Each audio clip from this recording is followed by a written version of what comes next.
12 most depressing cities in the United States. Hey, have you ever wondered what the most depressing cities in the United States are? I know this might not be the most uplifting topic, and maybe you're thinking, why would anyone want to know this? But hear me out. There are a lot of people who are curious about this topic for several reasons. Some people want to see if their city is on the list, some want to see what cities to avoid, and others just want to know more about the places with the highest levels of depression. Whatever your reason is, we've got you covered. In this video, I will talk about the 12 most depressing cities in the United States. But before I start, I just want to inform you that this video is not meant to be slanderous or mean-spirited in any way. These are just facts based on data collected by various sources. So, with that out of the way, let's get started. Number 12. Springfield, Missouri. In Springfield, there were 2,993 violent crimes reported in 2020, or 632 violent crimes for every 100,000 residents. Despite a slight decrease in overall violent crime in the metro area in 2020, the reported number of homicides increased more than 50% from 17 to 26. That's one reason it's on the list of the most depressing cities in the United States. Crime is disproportionately concentrated in poor neighborhoods. In Springfield, 15.4% of residents live below the poverty line, compared to 12.3% of all Americans. That means more people are struggling to make ends meet, and fewer resources to go around. When people struggle to survive, they are more likely to commit crimes. Number 11. Camden, New Jersey. With just over 74,000 people, Camden is the 11th most depressing city in the United States. 37% of residents live in poverty, and the average household income is just $26,105. The city has recently experienced a population decline, with a 4% decrease from 2010 to 2018. Camden, New Jersey was once a manufacturing city, but that industry completely collapsed between the 1950s and the 1970s. Although it has a reputation as one of the most dangerous cities in the nation and has a high crime rate, Camden has been working to revitalize itself in recent years. The city has seen a decrease in murders due to enhanced police actions. Number 10. Flint, Michigan. Despite its well-publicized problems, Flint is still home to 96,000 people. That's a 6% decrease from 2010, but it's still a significant population. Unfortunately, 41% of those people live in poverty, while just over half are employed. The collapse in the industry has been difficult for the city. By 1990, General Motors had reduced its workforce there, resulting in thousands of job losses. Flint is arguably best known for the lead poisoning problem that has plagued the city's water supply since 2014. Additionally, there are 20,000 abandoned properties, a persistently high murder rate, and an opioid crisis to cope with. It's no wonder that Flint is considered one of the most miserable places in America. Number 9. Rockford, Illinois. It is no secret that Rockford, Illinois has been struggling for quite some time now. Ever since the manufacturing industry started to decline in the early 1980s, the city's economy has been in a downward spiral. This is reflected in the high unemployment rate, 11.2% at the latest count, which is one of the highest in the country. In addition, Rockford has the dubious distinction of having one of the highest property tax rates in the U.S. It means that many residents struggle to make ends meet. As of now, it's good to know that Rockford is starting to see some signs of revitalization. People have a motivation to stay and explore downtown because of the independent stores, local art, entertainment, and diversified food scene, hoping that this city makes a full recovery soon.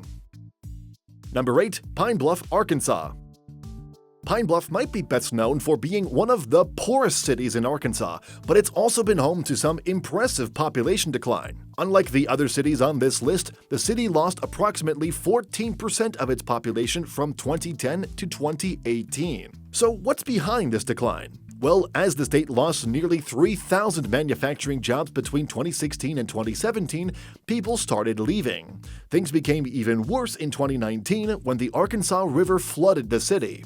The flood caused extensive damage to homes and businesses, and many people simply decided that they'd had enough and left for good. It's difficult for Pine Bluff to attract new residents as long as it remains one of the poorest cities in the state. The population decline will likely continue until there are more jobs and higher wages. Number 7. San Bernardino, California. San Bernardino was unprepared to handle such a severe shock because of the large number of submerged dwellings and its homogeneous economic basis. It has been described as the poorest city of its size in the state and a distillation of America's metropolitan troubles. San Bernardino's foreclosure rate was 3.5 times higher than the national average when the recession hit because only 46% of the city's working-age population has a job, which is the lowest percentage in the state for cities of its size. The statistical landslide gathered steam as property and sales taxes dropped by more than a third in recent years. Besides, San Bernardino was the most dangerous city in California in December 2020. It is based on MoneyGeek, a financial website that examines the cost of crime per citizen in 300 sizable U.S. towns, including 73 in California. Number 6. Newark, New Jersey.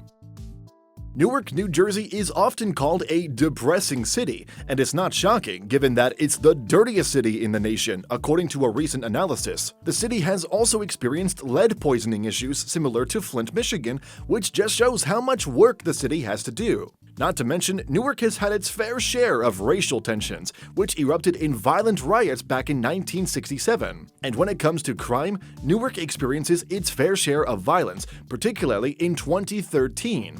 All this just adds up to make Newark a rather depressing city. But hey, at least it's not alone in that regard. Number 5. Macon, Georgia. It is the home of 153,000 people in America, but just like other cities, it has its own problems. The blight is one of the main issues here, with around 3,700 vacant properties in the city, including run-down houses and overgrown yards. It makes the city look neglected and abandoned, which contributes to the overall feeling of depression. Aside from that, Macon has one of the country's highest rates of auto theft. The metro area experienced 842 vehicle thefts in 2020, or 367 for every 100,000 residents, significantly higher than the national rate of 246 for every 100,000 residents for motor vehicle theft. There's nothing wrong if you want to move here, but just be aware of the city's problems. Be sure to take extra precautions with your belongings. Number 4. Passaic, New Jersey. America is a vast and varied country, full of bustling metropolises and small towns. But no matter where you go, there's always bound to be at least one city that just seems off. A little bit depressing, maybe. A place where the cracks appear to show a little too much. For many people, Passaic, New Jersey falls into that category. With a population of just over 70,000 people, Passaic has its share of problems. Nearly 58% of the workforce is employed. We couldn't verify that statistic, but a third of the city's residents does live in poverty. The Youth Council has spoken about the prevalence of drugs, violence, and poor sex education in the city. All of this paints a pretty grim picture of life in Passaic. Number 3. Port Arthur, Texas. 55,000 people live in Port Arthur, a city surrounded by oil refineries. 53% of people work, while 30% of the people are poor. Sadly, the city has been hit by 3 hurricanes in the past 12 years, in 2005, 2008, and 2017. The Harvey storm caused significant damage to the city and its residents. Authorities are concerned that if more residents leave the city, its population may drop below 50,000, excluding it from receiving federal grants. If that happens, the city's financial situation will become even dire. No one wants that for the city. Number 2. Detroit, Michigan. It is the biggest city in the American state of Michigan. In addition, it serves as the county seat for Wayne and is the biggest American city along the border with Canada. However, its median household income is $27,838, and the poverty rate is 38%. Between 1950 and 1980, the city had already lost a significant portion of its populace as the industrial sector collapsed, displacing 600,000. It has been battling blight and is regarded as one of the most hazardous cities in the U.S., with 43,000 abandoned dwellings. But how is it now? The city of Detroit was the 27th most populous city in the United States according to the 2020 census, with a population of 639,111. So it appears that the city's situation has been gradually improving. Number 1. Gary, Indiana. This most depressing city was once the manufacturing epicenter, but those times are long gone. There's a drug enforcement agent who grew up here and said that this place used to be the murder capital of the US. But there aren't many people around to kill anymore. It used to be the drug capital of the US, but to do that, you need money, and there aren't any jobs or stuffs to steal here. To restore the neighborhood, the city is testing several ideas, such as offering for sale abandoned properties for just $1. These are the 12 most depressing cities in the United States. But despite all the hardships, people are still trying to make the best out of their situation. There's always hope for a better tomorrow. And who knows, maybe one day these cities will be able to turn things around and become thriving metropolises once again. Thanks for watching. Please don't forget to subscribe, comment, and turn on the notification bell. This is Learning Canteen.